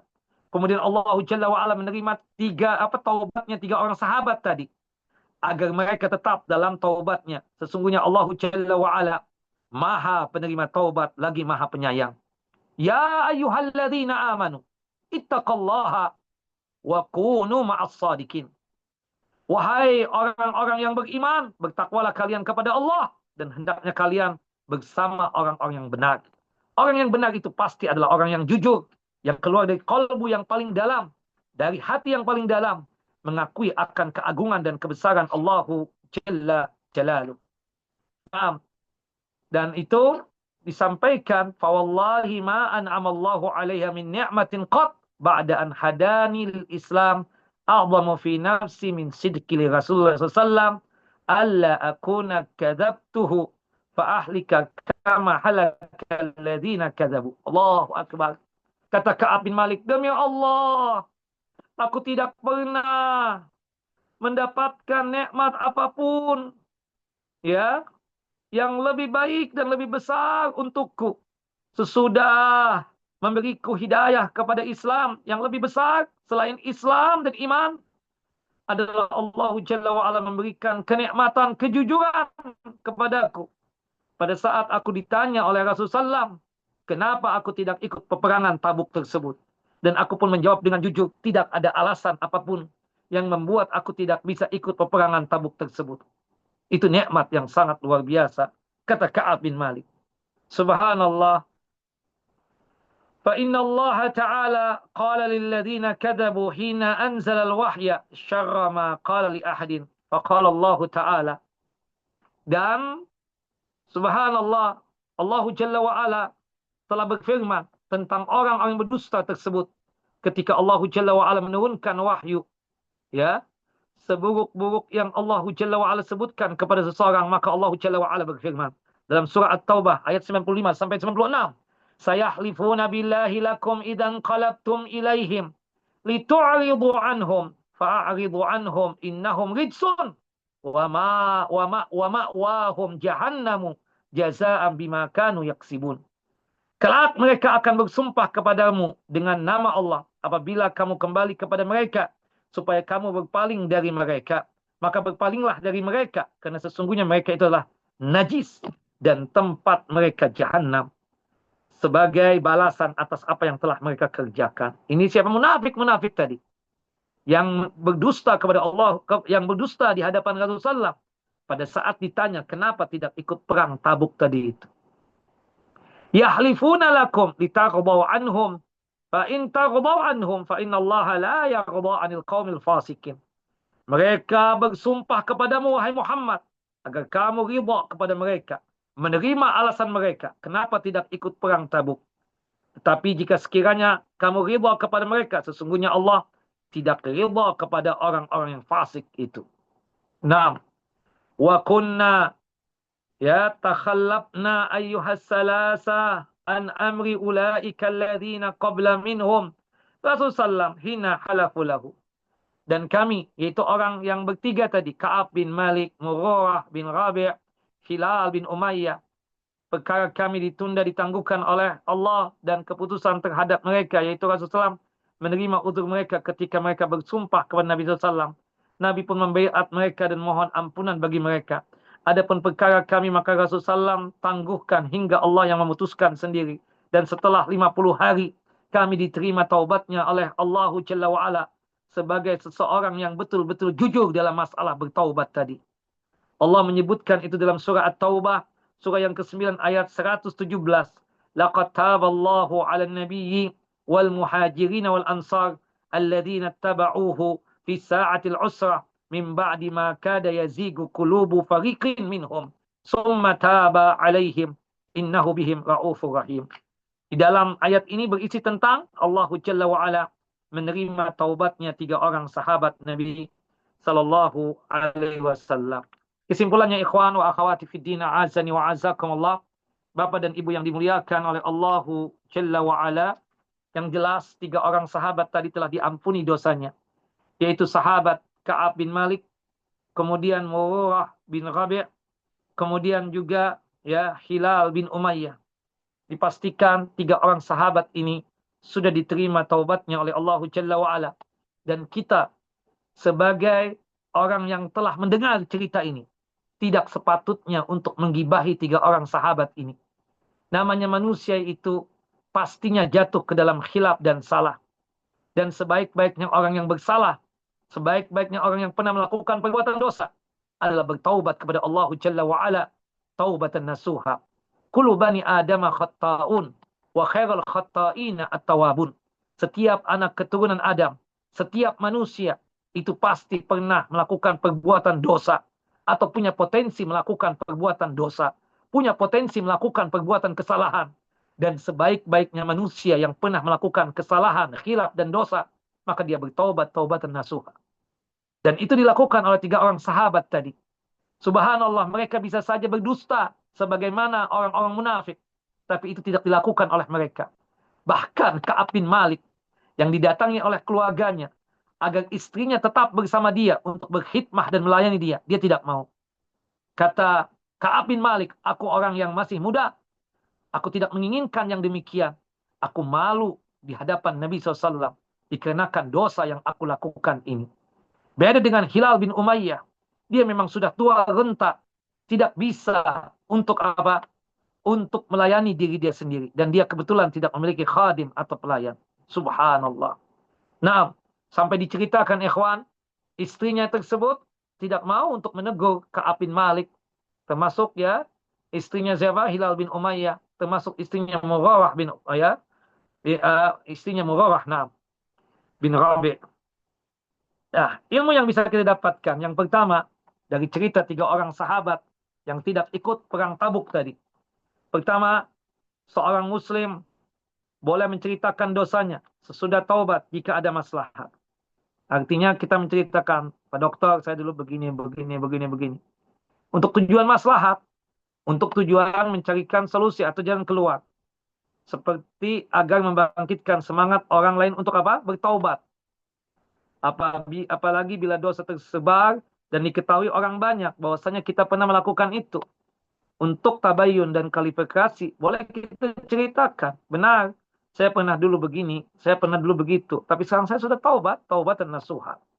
Adapun dosa yang sifatnya rahasia atau yang terang-terangan tapi belum bertaubat, tidak boleh diceritakan ya. Adapun dosa yang sifatnya rahasia atau yang sifatnya tidak diketahui oleh manusia, tidak boleh diceritakan agar tidak mendorong orang lain berbuat seperti itu. Al-Hafidh Ibnu Hajar Al-Asqalani rahimahullah rahmatan wasi'ah berkata ya, beliau berkomentar seperti ini, wa fiha jawazu ikhbaril mar'i an taksirihi wa tabritihi wa an sababi dhalik wa ma ala ilaihi amruhu tahdhiran wa nasihatan li ghairihi. Pada kisah Ka'ab bin Malik, dalil akan bolehnya seseorang menginfokan tentang kesalahan yang pernah dia lakukan, tentang dosa yang pernah dia lakukan, serta sebab kenapa dia sampai melakukan itu. Juga bagaimana kesudahannya, sehingga bentuk peringatan dan nasihat kepada orang lain. 6. Artinya, gara-gara melakukan dosa ini akan mendapatkan ini dan seterusnya. Hati-hati. Yang kedua, seseorang boleh menceritakan kelalaian dan kekurangannya dalam menjalankan ketaatan kepada Allah dan Rasul-Nya. Selama itu bukan untuk tujuan pamer kesalahan. Muhajarah. Ya, mujaharah. Nah, mujaharah. Mujaharah itu artinya melakukan dosa di hadapan manusia secara terang-terangan. Sebagaimana tentang riwayat Ka'ab bin Malik yang menceritakan ketidakikutan beliau dalam perang Tabuk. Ya, ini kan kesalahan yang sifatnya dosa. Beliau menceritakan ini tidak lain agar kita jangan sampai melakukan itu. Ketika ada perintah Allah, laksanakan. Ketika larangan Allah ada, kita tinggalkan. Yang ketiga, buruknya maksiat dan jahatnya maksiat. Hal ini ditegaskan oleh Imam Hasan al-Basri. Kata beliau, ya subhanallahi ma akala haula'i salasa malan haraman, wala safaqa damman haraman, wala afsadu fil ardi asabahum, ma sami'tum wa baqat alaihimul ardu bima rahubat fa kaifa biman yuwaqi'ul fawahisha wal kabaira. Maha suci Allah. Ketiga orang sahabat tadi, Ka'ab bin Malik, Murarah bin Rabi', Hilal bin Umayyah, mereka tidak memakan harta haram. Mereka tidak pernah ya memakan harta yang haram. Mereka juga tidak pernah menumpahkan darah. Mereka tidak berjudi. Mereka tidak berzina. Bahkan mereka tidak melakukan kerusakan di muka bumi ini. Akan tetapi mereka ditimpa dengan apa yang telah kita dengar tadi. Yaitu apa? Diboikot oleh kaum muslimin seluruhnya. Sehingga bumi yang luas terasa sempit bagi mereka. Lantas bagaimana ikhwan wa akhwat dengan orang-orang yang melakukan perbuatan-perbuatan keji di setiap harinya. Melakukan perbuatan dosa-dosa besar di setiap harinya. Bagaimana keadaan dia nanti di akhirat kelak? Subhanallah. 3 orang sahabat ini orang baik, orang soleh. Yang selalu ikut perang. Hari itu memang ada khilaf, kesalahan dari mereka. Terjadilah apa yang terjadi. Subhanallah. Yang keempat, dari cerita tadi tentang 3 orang sahabat ya yang tidak ikut perang Tabuk, seseorang boleh menyebut kenikmatan dan boleh menyebutkan anugerah yang Allah Jalla wa Ala berikan kepadanya. Sebagaimana yang diceritakan oleh Ka'ab bin Malik. Ka'ab bin Malik menceritakan nikmat kejujuran yang telah dia dapatkan. Akan tetapi Ka'ab bin Malik bercerita itu bukan dalam rangka kesombongan, melainkan untuk bersyukur kepada Allah atas anugerah tersebut. Misalnya di antara kita ya Pak Dokter atau Bu Dokter, kita punya bestie ya, subhanallah, atau punya soulmate lah, teman dekat kita.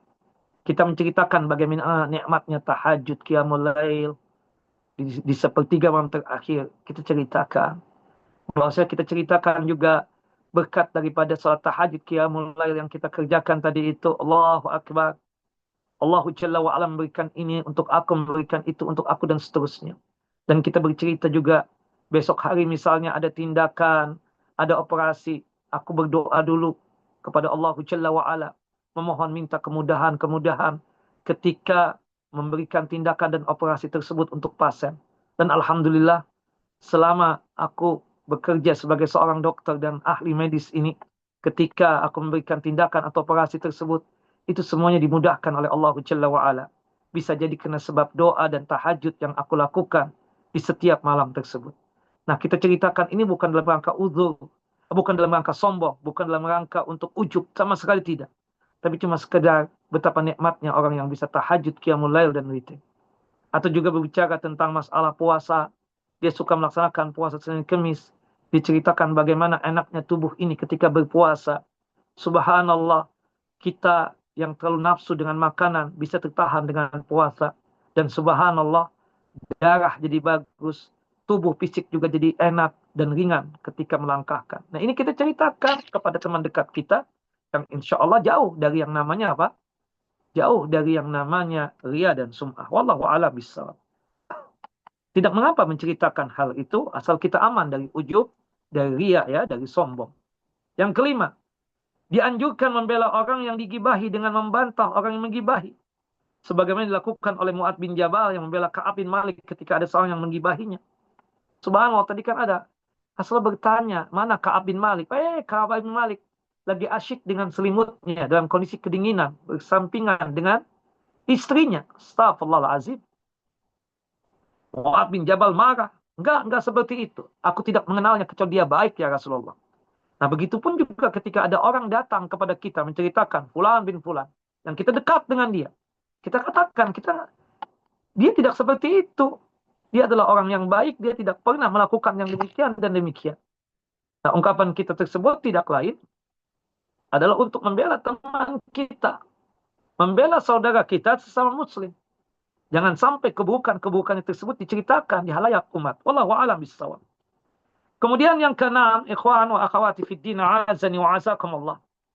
Jika seseorang melihat ada kesempatan untuk berbuat kebaikan, maka hendaknya ia tidak menunda-nunda. Karena bisa jadi akhirnya ia akan terluputkan dari kebaikan tersebut atau hilang kesempatan lagi untuk melakukan kebaikan tersebut. Sebagaimana yang dilakukan oleh 3 orang sahabat tadi. Bagaimana mereka bersegera mendatangi Rasulullah SAW, bahwasanya mereka telah melakukan kesalahan dan khilaf, dikenakan tidak mengikuti peperangan Tabuk, dan mereka berharap agar Allah Jalla wa'ala mengampuni dosa mereka. Nah, kemudian yang ketujuh, ya, ilmu yang bisa kita dapatkan dari cerita tadi, bolehnya berkeinginan untuk melakukan kebaikan yang telah terluputkan, sebagaimana yang dilakukan oleh Ka'ab bin Malik, berkeinginan seandainya ketika itu ia segera berangkat perang dan tidak menunda-nundanya. Ya Allah, kenapa aku tidak ikut kemarin? Kenapa aku ini jadi begini? Dan seterusnya. Penyesalan. Ya, seperti misalnya kita, kenapa enggak 10 tahun yang lalu kita berhaji? Padahal waktu itu sudah ada kemudahan. Padahal itu ditawarkan kita itu untuk berangkat haji. Untuk untuk sebagai peluntir, untuk kesehatan. Kenapa aku tolak? Sekarang ada keinginan untuk berangkat haji. Ya Allah, beratnya ampun, meskipun duit banyak, tapi ya Allah, mudahkan ya Allah. Nah, itu kan penyesalan, ya, kita katakan. Boleh kita berkeinginan untuk melakukan kebaikan yang telah luput tadi. Dengan berharap Allah segerakan. Keinginan yang terluputkan tadi itu, bisa Allah anugerahkan lagi. Moga-moga tahun ini ditawarkan kita untuk berangkat haji, misalnya seperti itu. Yang kedelapan, ilmu yang bisa kita dapatkan dari cerita tadi, kita menghukumi seseorang berdasarkan zahirnya. Adapun batinnya, maka kita serahkan kepada Allah. Rasulullah SAW menerima ucapan orang-orang munafik yang menampakkan keislamannya dan menyerahkan apa yang mereka sembunyikan dalam hati-hati mereka kepada Allah. Rasulullah SAW menghukumi mereka berdasarkan apa yang tampak dari mereka dan tidak menjatuhkan sanksi berdasarkan apa yang mereka sembunyikan. Sebagaimana dilakukan oleh Rasulullah terhadap orang-orang yang datang menyampaikan uzur yang menghalangi mereka tidak bisa ikut perang Tabuk. Tadi alasan diterima semua. Padahal Rasulullah tahu bisa jadi. Di hati mereka tidak seperti itu. Di hati mereka bohong dan dusta. Nah, tapi kita katakan ya begitu. Kita menghukumi manusia secara zahirnya. Ada perempuan pakai hijab, berarti dia solehah. Kalau ada seseorang dari kita masuk ke masjid, berarti dia soleh. Ya, kalau dia tersebut misalnya laki-laki, ya berjenggot, insya Allah dia orang baik, kan seperti itu. Kita husnudzon, ya insya Allah di atas sunnah dia tersebut. Adapun setelahnya kita nggak tahu. Adapun di hatinya kenapa dia pakai hijab, kenapa dia berjenggot kalau itu laki-laki, kenapa celananya di atas mangkak kaki dan seterusnya. Yang jelas kita melihat dia orang baik, ya, karena menghukumi secara zahir. Adapun di hati mereka kita serahkan kepada Allah Jalla wa Ala. Yang kesembilan, jika seseorang pulang dari safar maka disunahkan untuk sholat 2 rakaat di masjid terdekat sebelum kembali ke rumahnya. Ini sunnah. Hadis dari Ka'ab bin Malik, hadis yang dikeluarkan oleh Imam Muslim, ya. Rasulullah tadi kembali dari safar, dari peperangan Tabuk, mampir dulu kemana? Ke Masjid Nabawi untuk mengerjakan sholat sunnah, sholat sunnah 2 rakaat setelah safar. Setelah safar itu ada sunnahnya kita untuk sholat sunnah 2 rakaat. Kalau tidak bisa di masjid yang terdekat, boleh juga di rumah kita. Tidak mengapa yang demikian. Tapi kalau misalnya di masjid itu dekat dengan rumah kita, musola itu dekat dengan rumah kita, maka afdalnya utamanya kita sholat sunnah setelah safar 2 rakaat tadi itu di masjid atau di musola yang dekat rumah kita. Tapi jika sekiranya jauh atau tidak memungkinkan kita untuk datang karena lelah dan capek, maka tidak mengapa kita salat sunnah 2 rakaat setelah safar tadi di rumah kita. Di rumah kita. Wallahu a'lam bishawab. Adapun sebelum safar tidak ada salat sunnah, ya. Adapun sebelum safar tidak ada salat sunnah. Kemudian yang ke-10, bolehnya memboikot. Ya, memboikot itu artinya didiamkan, tidak diajak bicara tuh orang. Orang melakukan maksiat dan bid'ah agar mereka kembali ke jalan yang lurus. Dengan syarat kita punya kekuatan. Dengan syarat kita bisa mengendalikan keadaan. Tapi kalau seandainya kita tidak punya kekuatan, malah mereka yang punya kekuatan, kita akan terkalahkan. Kalau keadaan tidak bisa terkendalikan, kita yang kalah. Nah tadi kan kaum muslimin banyak, semuanya muslim di Madinah. Dan itu bisa dikendalikan oleh Rasulullah SAW. Dan pastinya ada kekuatan. Maka 3 orang sahabat ini tidak diajak bicara. Nah adapun kalau misalnya kita nggak punya kekuatan, nggak bisa mengendalikan keadaan, malah ujung-ujung jadi masalah nanti, maka tidak bisa yang namanya hajur, ya, al-hajju atau pemboikotan ini. Wallahu a'lam bissawab. Nah, tentunya hal ini dipraktekkan jika mendatangkan apa? Kemaslahatan. Adapun jika pemboikotan tersebut justru mendatangkan kemudaratan, seperti pelaku maksiat dan bid'ah tersebut semakin menjadi-jadi, maka tidaklah dipraktekkan pemboikotan tersebut. Maka lebih bagus kita datangi untuk memberikan nasihat. Wallahu a'lam bishawab. Nah, kemudian yang selanjutnya, ya, Bapak-bapak, ya, fadailu as-sidqi, keutamaan jujur. Bahwasan jujur akan mendatangkan keselamatan dan kebahagiaan. Ya, meskipun nampak di awal adalah akan datang kesulitan bagi kita. Kita bilang, Pak Dokter, aku minta maaf sebesar-besarnya. Ya, aku ya begini. Cerita tentang kesalahan yang dia lakukan pada saat dia tersebut menangani pasien. Begini. Meskipun mungkin yang membuat dokter yang mendengarkan curhatan kita tadi marah, murka kepada kita. Mungkin bisa jadi kita dipecat dari rumah sakit tersebut. Tapi tidak mengapa. Lebih bagus kita jujur. Meskipun ujung-ujungnya berakhir pada sesuatu yang sifatnya tersebut tidak menyenangkan. Awalnya berat. Tapi sesudahnya itu adalah keselamatan buat kita. Terutama di akhirat. As-sidku manjatun. As-sidku manjatun. Kejujuran adalah jalan selamat. Sebaliknya kedustaan adalah jalan kebinasaan. Meskipun pada awalnya akan menyelamatkan. Lihatlah orang-orang munafik tersebut. Meskipun mereka selamat karena dusta kepada Nabi. Tetapi akhirnya rahasia mereka dibongkar oleh Allahu Jalla wa'ala. Kemudian selanjutnya yang ke-12. Dianjurkan seseorang istri berkhidmat. Ya, ibu-ibu melayani kepada suaminya. Sesibuk apapun ibu. Ya, sesibuk apapun. Saya tahu betul. Ya, dokter itu sibuk luar biasa. Tapi ibu punya suami. Ya, jalankanlah hak-hak suami. Kalau sekiranya ada dari hak-hak suami tersebut, ibu tidak jalankan. Tolong minta udzur syar'i kepada suami. Minta ridha dari suami. Jangan sampai nanti kita ditanya oleh Allah Jalla wa'ala dikarenakan tidak menjalankan ya haknya suami tersebut. Kita contoh tadi, istrinya Hilal bin Umayyah. Hilal bin Umayyah dalam kondisi dia tersebut salah, tidak ikut perang Tabuk.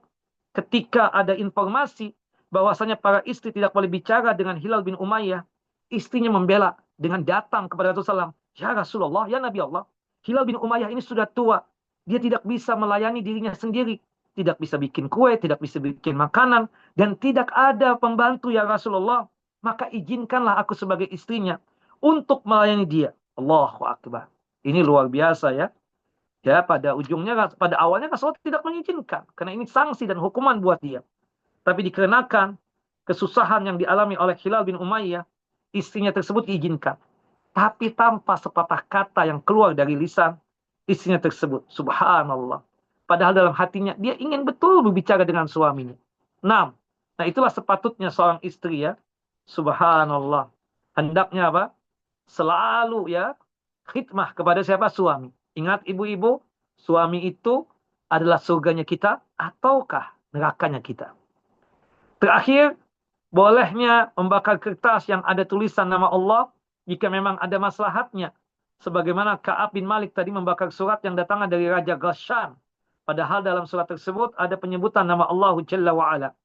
Nah, dan kemudian kalau kita mendapatkan kenikmatan yang sangat luar biasa, sebagaimana kasus yang dialami oleh Ka'ab bin Malik, kemudian Murarah bin Rabi' dan juga Hilal bin Umayyah ya, ketika mendapatkan informasi bahwasanya mereka diterima taubatnya, ya, diterima taubatnya, mereka bertiga bersyukur kepada Allahu Jalla wa Ala.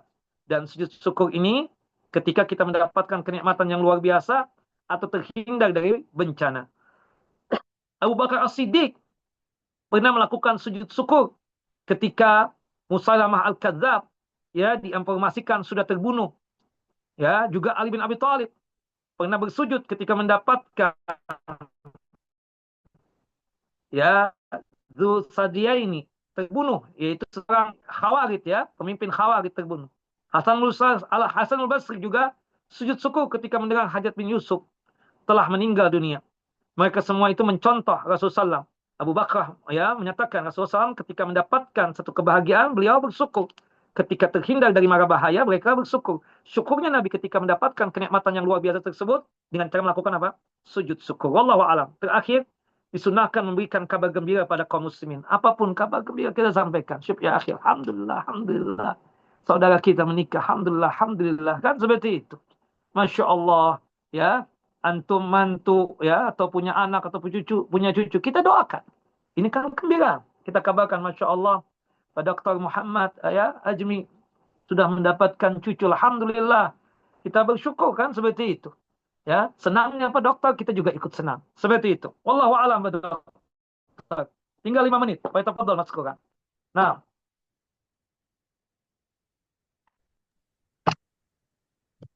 Baik, Alhamdulillah. Jazakallah, Ustadz.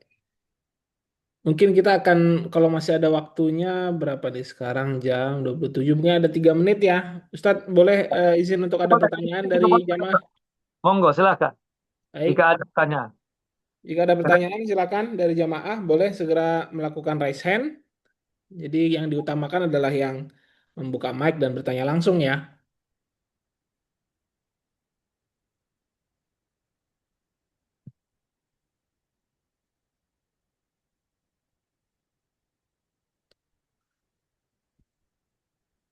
Baik, ada yang ingin bertanya? Silakan.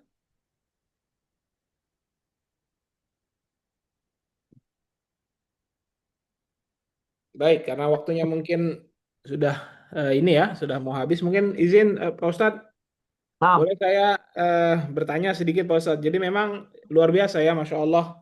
Eh, apa namanya, dari perang Tabuk ini pelajarannya betul-betul banyak sekali ya. Apalagi yang sudah Pak Ustadz sampaikan tadi, itu sampai berapa 13 ya pelajaran yang bisa kita bisa dapatkan ya Pak Ustadz. Tapi memang kan seperti yang kita tahu, perang-perang pada zaman Nabi ini kan memang bentuknya adalah kontak fisik gitu ya. Mungkin perang perang perang ini perang Tabuk ini salah satu yang perangnya mungkin tidak ada kontak fisik begitu ya Pak Ustadz ya, tetapi ternyata ibrahnya jauh lebih banyak ya, lebih dalam, ada apa? Ada pengungkapan apa orang-orang atau golongan-golongan munafikin, lalu juga ada pelajaran yang kita ambil dari tiga sahabat yang mulia ini.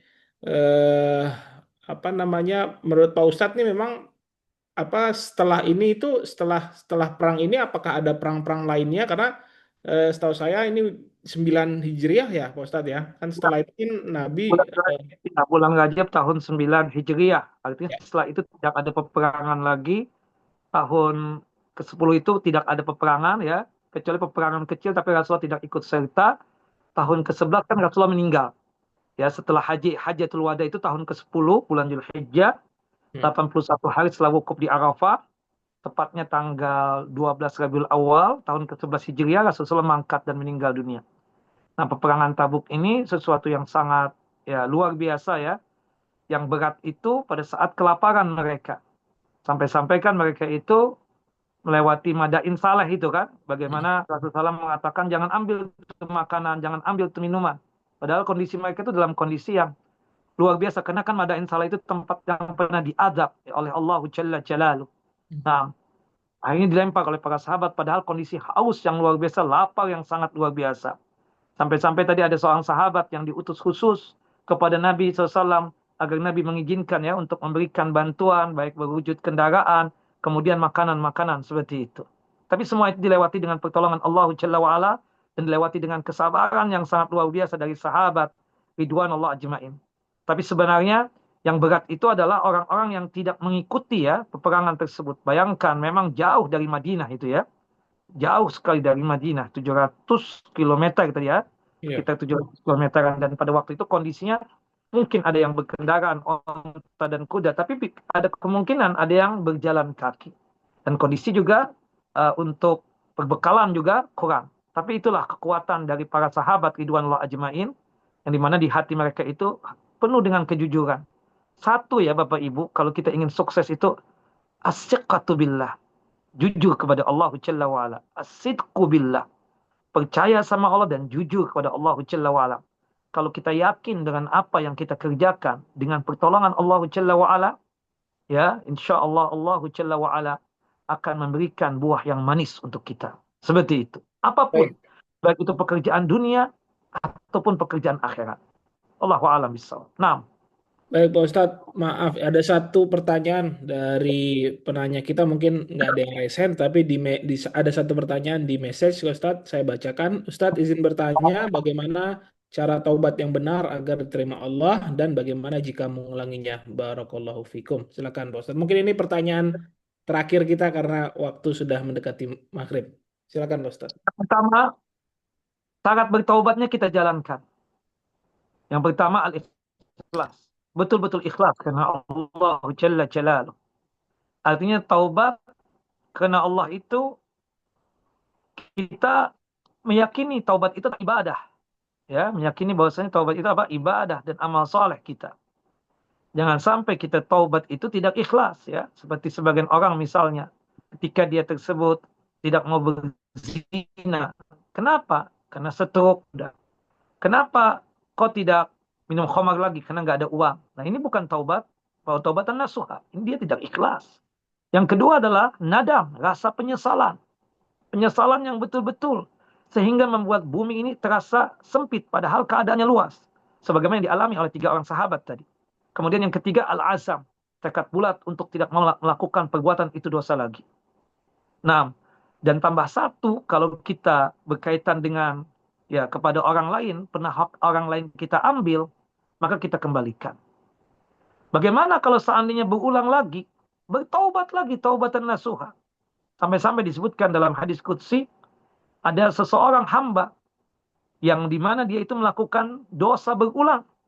Tapi dia yakin Allah Jalla wa'ala maha penerima taubat. Tapi jangan sampai kita main-main. Kita serius. Terkadang hawa nafsu ini lebih tinggi daripada iman kita dan keislaman kita. Kadang hawa nafsu ini lebih kuat sehingga mengalahkan kesolehan kita. Maka oleh sebab itu banyak-banyak kita meminta pertolongan kepada Allah Jalla wa'ala agar kita bisa melawan hawa nafsu kita. Nah, maka teknisnya itu kalau antum jauh dari dosa, berkumpullah dengan orang yang soleh. Berkumpul dengan orang yang soleh. Maka insya Allah jauh dari kita melakukan perbuatan dosa. Kalau kita ada khilaf, akan ditegur oleh teman kita yang soleh tadi. Nah, dan kita menghindari majelis-majelis yang mengakibatkan kita berdosa. Itu kumpul dengan orang jahat. Kita hindari. Atau ada pekerjaan-pekerjaan yang nanti mendorong kita melakukan perbuatan dosa lagi, kita jauhi. Kita tinggalkan itu semua.